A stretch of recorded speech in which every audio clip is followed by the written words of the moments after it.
So this here is our 1.1 litre touch-free hand sanitizer dispenser. It'll take a sanitizer liquid and it'll take a sanitizer gel. However, there's been a few issues with making sure it dispenses for you first time every time. So you may need to prime this dispenser. It's CE marked, it's a great quality product, but it just needs a little bit of know-how to make sure it works for you every single time. So Stu's going to run through it step by step to make sure you can get your dispenser working.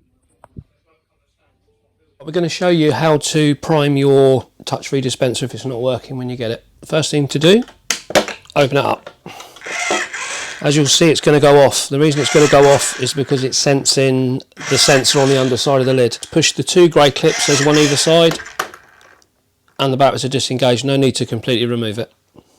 Right, the next thing we're going to do is just remove the cover, and you do that by just gently pulling outwards and lifting it off.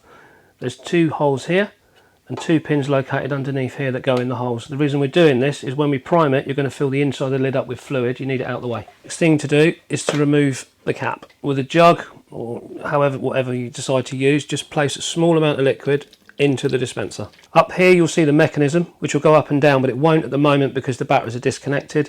It's just as simple as putting your container underneath and manually pumping it through until you can now see there's liquid coming out of the dispenser.